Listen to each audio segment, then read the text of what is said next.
نحمده ونصلي على رسوله الكريم اما بعد فاعوذ بالله من الشیطان الرجیم بسم اللہ الرحمن الرحیم ربی یسر ولا تعسر وتمم بالخیر وبک نستعین آمین یا رب العالمین۔ السلام علیکم ایوری جنگ بدر کا ذکر قرآن پاک میں سورہ انفال اور دوسری سورج کی آیات میں ہوا ہے۔ انشاءاللہ آج ہم ان میں سے کچھ آیات کے تھرو جنگ بدر کی ایک جھلک دیکھیں گے۔ جنگ بدر کفر اور اسلام کا مشہور ترین معرکہ ہے۔ یہ مسلمانوں کی سب سے پہلی جنگ ہے اور یہ جنگ مسلمانوں کے دلوں میں سے دشمن کا خوف نکالنے کے لیے اور اللہ کی مدد دکھانے کے لیے تھی۔ 17 رمضان سن 2 ہجری میں مکہ اور مدینہ کے درمیان مقام بدر میں یہ جنگ ہوئی۔ اس لڑائی میں تعداد اور اسلحہ کے لحاظ سے مسلمان بہت ہی کمزور حالت میں تھے۔ کفار کے مقابلے میں اسلحہ تو نہ ہونے کے برابر تھا۔ مسلمانوں میں بوڑھے، جوان اور بچے اور انصار و مہاجرین کل مل کر 313 مجاہدین اسلام کے جھنڈے تلے نبی پاک صلی اللہ علیہ وآلہ وسلم کے ساتھ کفار کے ایک عظیم لشکر سے لڑنے جا رہے تھے۔ سمانے جنگ کی صورتحال کچھ یوں تھی کہ پوری اسلامی فوج میں 6 زریں اور 8 تلواریں تھیں اور کفار کا لشکر تقریباً 1000 نہایت ہی جنگجو اور بہادروں پر مشتمل تھا، اور ان آرمی کے ساتھ 100 horses, 700 camels and dangerous weapons تھے۔ اس جنگ میں مسلمانوں کی گھبراہٹ اور بے چینی ایک قدرتی بات تھی۔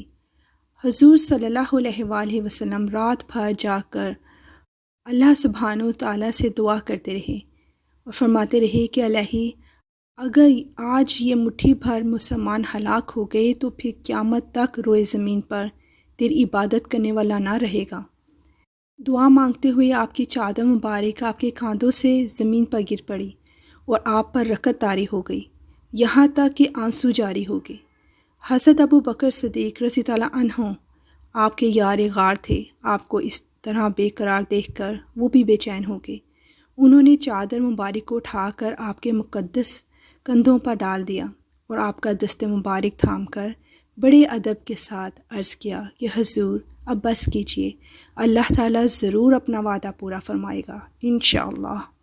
آپ صلی اللہ علیہ وآلہ وسلم نے دعا ختم کی اور بہت ہی اطمینان لہجے میں فرمایا، سورہ قمر آیت 45، جلد ہی اس جماعت کو شکست دے دی جائے گی اور وہ پیٹ پھیر کر بھاگ کھڑے ہوں گے انشاءاللہ۔ صبح کو حضور صلی اللہ علیہ وآلہ وسلم نے آیات جہاد کی تلاوت فرما کر ایسا ولولہ انگیز واز فرمایا کہ مجاہدین کی رگوں میں خون کا قطرہ قطرہ جوش و خروش اور سمندر بن کر طوفانی موجیں مارنے لگا، اور آپ صلی اللہ علیہ وآلہ وسلم نے یہ بشارت دی کہ اگر صبر کے ساتھ تم مجاہدین میدان جنگ میں ڈٹے رہے تو اللہ تعالیٰ تمہاری مدد کرنے کے لیے آسمان سے فرشتوں کی فوج بھیج دے گا۔ جنگ سے پہلے ہوا کا ایک جھونکا آیا۔ صحابہ نے پوچھا، یا رسول اللہ یہ کیا ہے؟ آپ نے فرمایا، حضرت جبرائیل علیہ السلام 500 فرشتوں کے ساتھ آ گئے۔ پھر تھوڑی دیر بعد ایک اور ہوا کا جھونکا آیا اور صحابہ نے پوچھا یہ کیا ہے؟ آپ صلی اللہ علیہ وآلہ وسلم نے فرمایا، میکائیل 500 فرشتوں کے ساتھ آ گئے ہیں۔ اللہ اکبر۔ اور اس طرح اللہ تعالیٰ نے فرشتے بھیج کر اپنا وعدہ پورا فرمایا۔ فرشتے پہلے بھی نبیوں کی مدد کے لیے اترتے تھے لیکن لڑتے نہیں تھے، جسٹ روب پیدا کرتے تھے۔ بدر کی جنگ میں پہلی مرتبہ ایسا ہوا کہ فرشتوں نے لڑنا تھا اور اللہ تعالیٰ انہیں لڑنے کا طریقہ بتا رہے تھے۔ سورہ انفال آیت 12۔ وہ وقت جب تمہارا رب فرشتوں کو وحی کے ذریعے حکم دے رہا تھا کہ میں تمہارے ساتھ ہوں، اب تم مومنوں کے قدم جماؤ، میں کافروں کے دلوں میں رعب طاری کر دوں گا، پھر تم گردنوں کے اوپر وار کرو اور ان کی انگلیوں کے ہر جوڑ پر ضرب لگاؤ۔ سبحان اللہ۔ ہاتھ کٹے تو یہاں گرفتار، گردن کٹی تو اوپر گرفتار۔ لہٰذا فرشتوں کی فوج میدان جنگ میں اتر پڑی اور میدان جنگ کا نقشہ ہی بدل گیا۔ حضرت علی رضی اللہ عنہ مہاجرین کا جھنڈا لہرا رہے تھے اور حضرت سعد بن عبادہ رضی اللہ عنہ انصار کے علمدار تھے۔ کفار کے 70 آدمی قتل ہو گئے اور 70 گرفتار ہوئے اور باقی اپنا سامان چھوڑ کر بھاگ گئے۔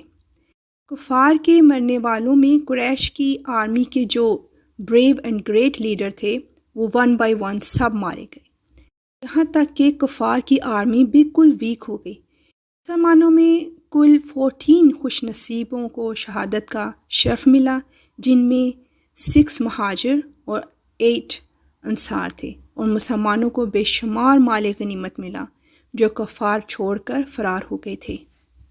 کتنے صحابہ کا بیان ہے کہ میں نے وار کرنے کے لیے تلوار اٹھائی تو میرے وار سے پہلے ہی سامنے والے کی گردن اتر کر نیچے گر گئی۔ حضرت جبریل علیہ السلام نے ایک مرتبہ نبی پاک صلی اللہ علیہ وآلہ وسلم سے پوچھا، آپ کے صحابہ میں سے سب سے افضل کون ہیں؟ آپ صلی اللہ علیہ وآلہ وسلم نے فرمایا، جو بدر کی جنگ میں شہید ہوئے۔ تو حضرت جبریل علیہ السلام نے فرمایا کہ آسمانوں کے فرشتوں میں جو فرشتے بدر کی جنگ میں آئے وہ افضل شمار کیے جاتے ہیں۔ سبحان اللہ۔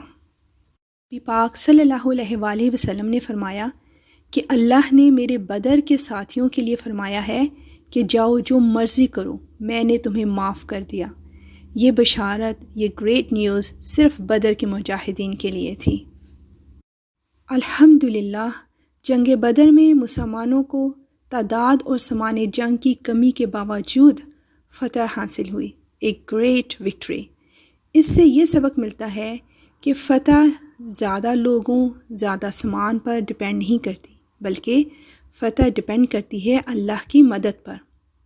وہ جب چاہتا ہے تو فرشتوں کی فوج آسمان سے میدان جنگ میں اتار کر مسلمانوں کی مدد فرما دیتا ہے، مگر اللہ تعالیٰ نے اس کے لیے 2 شرطیں رکھی ہیں، ایک صبر اور دوسرا تقوی۔ اگر مسلمان صبر اور تقوی کے دامن کو تھامے ہوئے خدا کی مدد پر بھروسہ کر کے جنگ میں اڑ جائیں تو انشاءاللہ اللہ تعالیٰ ہمیشہ ہر محاذ پر مسلمانوں کو فتح نصیب فرمائے گا۔ آمین یا رب العالمین۔ بے شک مدد فرمانے والا تو بس اللہ ہی ہے۔ سچ کہا ہے کہنے والے نے، کافر ہے تو تلوار پہ کرتا ہے بھروسہ، مومن ہو تو بے تیغ بھی لڑتا ہے سپاہی۔ ہمارے سیکھنے کی بات یہ ہے کہ ہمارے ساتھ اگر کوئی ایسا معاملہ پیش آ جائے تو صبر اور تقوی کا دامن ہاتھ سے نہیں چھوڑنا۔ ضروری نہیں کہ جنگ اور جہاد صرف میدان جنگ میں ہی ہو، یہ جہاد ہماری اپنی ذات کے ساتھ، اپنے گھر، ورکنگ پلیس، سکولز، ہمارے آل اراؤنڈ کہیں بھی ہو سکتا ہے۔ اگر ہم رائٹ پاتھ پر ہیں تو یقین جانیں اللہ ہماری مدد ضرور فرمائے گا انشاءاللہ۔ اب اس سٹوری کے 3 کوسچنز۔ فرسٹ کوسچن، جنگ بدر کو بدر کا نام کیوں دیا گیا؟ سیکنڈ کوسچن، اس جنگ میں مجاہدین کی تعداد کتنی تھی؟ اینڈ لاسٹ کوسچن از، اس جنگ میں کفار قریش کی تعداد کیا تھی؟ اور اب وہ نیمز جنہوں نے لاسٹ سٹوری جو کہ تھی مباہلہ کیا ہے کہ آنسر سینڈ کیے، وہ ہیں ماشاءاللہ زارا، نیلم، جمیلہ بیگم، رفت، فرخندہ عارف، اشال اینڈ فاطمہ۔